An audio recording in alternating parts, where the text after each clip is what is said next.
कहानी की शुरुआत में हम सैंडी नाम की एक 40 साल की औरत को देखते हैं जो कि एक हाउसवाइफ होती है। सैंडी अपने पति और 2 बच्चों के साथ बहुत खुश थी और वो उनसे बहुत प्यार करती थी। फिर एक दिन सैंडी जब अपने बेटे के बर्थडे पार्टी की वीडियो देख रही थी तब उसे पता चलता है कि उसके पति का मॉली नाम के एक औरत के साथ अफेयर चल रहा है। अब ये देखकर वो बहुत दुखी होती है, जिसके बाद वो अपने पति से डिवोर्स लेकर अपने बच्चों के साथ न्यूयॉर्क आ जाती है। अब अपना घर चलाने और एक नई जिंदगी की शुरुआत के लिए सैंडी नौकरी ढूंढने लगती है और इसके साथ ही उसे रहने के लिए एक जगह भी चाहिए थी, जिसके लिए वो एक कैफे में जाती है जहाँ पर उसकी मुलाकात एरम नाम के एक 25 साल के लड़के से होती है। एरम का भी रिसेंटली ब्रेकअप हुआ था और वो दोनों ही अपनी लाइफ में खुशी ढूंढ रहे थे और इसके साथ ही सैंडी भी अपने बच्चों के साथ न्यूयॉर्क की लाइफ में एडजस्ट होने की कोशिश कर रही थी। इसके लिए वो एक सेल्फ डिफेंस की क्लास ज्वाइन करती है जहाँ पर उसकी मुलाकात फिर से एरम से होती है। एरम को ग्रेजुएट होने के बाद भी कोई खास अच्छी नौकरी नहीं मिल रही थी, इसलिए उसे पैसों के लिए वो भी काम करना पड़ रहा था जो करना उसे पसंद नहीं था।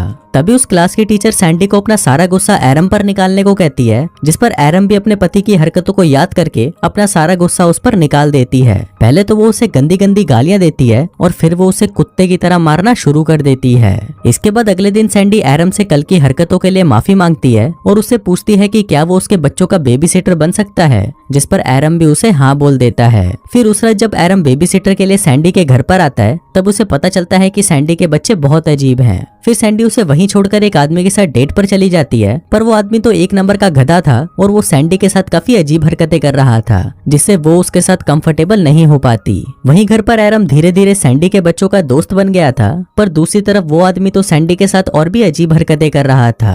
अब सैंडी इन सब चीजों से परेशान हो चुकी थी और वो वापस अपने घर आ जाती है। घर पर एरम ने बच्चों को सुला दिया था और फिर सैंडी एरम को अपनी खराब डेट के बारे में बताने लगती है।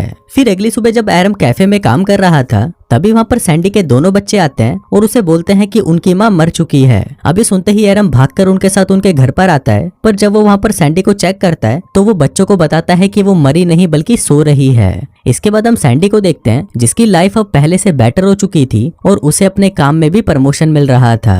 अब क्योंकि सैंडी का काम भी बढ़ रहा था इसलिए वो एरम को परमानेंट बेबी सिटर की जॉब ऑफर करती है, पर उसके इस काम से एरम के मॉम डैड बिल्कुल भी खुश नहीं थे, क्योंकि एरम ने एक अच्छे कॉलेज से ग्रेजुएशन की थी और वो नहीं चाहते थे कि एरम बेबी सिटर वाली जॉब करे। इसलिए उनके कहने पर एरम बेबी सिटिंग के साथ साथ एक बड़ी कंपनी में जॉब भी ढूंढने लगा।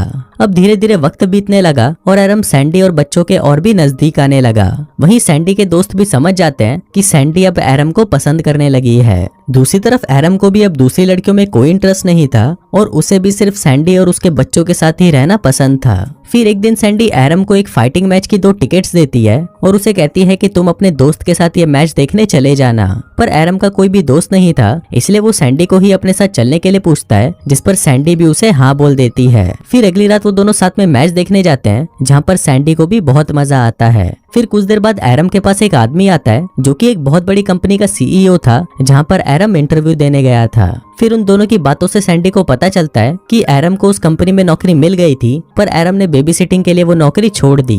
एरम उसे बताता है कि पहली बार उसे कुछ करने से खुशी मिल रही है और उसे सैंडी और उसके परिवार के साथ रहना बहुत पसंद है। तभी हम देखते हैं कि मैच के दौरान एक बॉक्सर सीधा एरम के ऊपर आकर गिर जाता है, जिससे उसको बहुत चोट लगती है। फिर सैंडी उसे उठाकर अपने घर ले जाती है और उसे आज रात यहीं रुकने को कहती है, पर तभी वहाँ पर सैंडी का एक्स हस्बैंड आ जाता है और वो सैंडी और बच्चों को एरम के साथ खुश देखकर सैंडी से झगड़ने लगता है। वो उसे कहता है कि सैंडी वापस उसके पास आ जाए। फिर बच्चों को सुलाकर एरम जब वापस बाहर आता है तो वो आदमी एरम को वहाँ से जाने को कहता है, लेकिन एरम वहीं रुक जाता है और वो सैंडी को उसे अपनी दिल की बात कहने को कहता है। अब सैंडी वो बातें बोल नहीं पा रही थी जो उसने उस सेल्फ डिफेंस की क्लास में बोली थी, पर जब एरम उसी की बातें उसे वापस बोलने लगता है तब सैंडी भी वही बातें बोलना शुरू कर देती है और वो अपने एक्स हस्बैंड को गंदी गंदी गालियां देने लगती है। सैंडी ने अपने हस्बैंड को वो सारी बातें बोल दी थी जो कई सालों से उसके दिल में थी। फिर अपने पति को वहाँ से भगाने के बाद सैंडी एरम को कहती है कि कल वो उसे अपने साथ डेट पर ले जा रही है। फिर अगले दिन जब एरम अपने दोस्त को बताता है कि वो सैंडी के साथ डेट पर जा रहा है तो उसके दोस्त को ये सुनकर बहुत बुरा लगता है, क्योंकि उसी रात उसका एक स्टेज परफॉर्मेंस था और वो चाहता था कि एरम भी उसे देखने आए। अब एरम अपने दोस्त को नाराज नहीं कर सकता था, इसलिए वो शाम को सैंडी के साथ उसका शो देखने के लिए आता है। फिर शो खत्म होने के बाद वो सैंडी को अपने साथ एक पार्टी में ले जाता है जहाँ पर वो दोनों एक दूसरे के करीब आने लगते हैं, पर तभी एरम को वहाँ पर उसकी एक्स गर्लफ्रेंड मिलती है और वो उसे कहती है कि वो उसके पास वापस आना चाहती है, पर एरम उसे इग्नोर कर देता है और वापस सैंडी के पास चला जाता है। पार्टी खत्म होने के बाद वो दोनों घर पर आते हैं और साथ में इंटीमेट होने लगते हैं, पर तभी वहाँ पर सैंडी का बेटा उन्हें मजे करते हुए देख लेता है, जिसके बाद अगले दिन एरम खुद ही सैंडी के दोनों बच्चों को उसके और सैंडी के रिलेशनशिप के बारे में बता देता है। दूसरी तरफ सैंडी भी अपने दोस्तों को अपने रिलेशनशिप के बारे में बता देती है कि उसे अपने बच्चों के बेबी सीटर से ही प्यार हो गया। फिर अगले दिन एरम सैंडी को अपने मॉम डैड से मिलवाने के लिए उनके घर लेकर आता है, पर वहाँ पर सैंडी एरम की मॉम की हरकतों से समझ जाती है कि उसकी मॉम को उन दोनों का रिलेशन पसंद नहीं है। पर सैंडी को इससे कोई फर्क नहीं पड़ता क्योंकि एरम उससे और उसके बच्चों से बहुत प्यार करता था।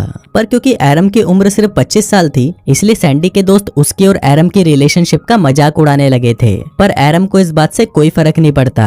लेकिन अब सैंडी को ये लगने लगा था कि वो एरम से बहुत बड़ी है और वो उसकी जिंदगी बर्बाद कर रही है।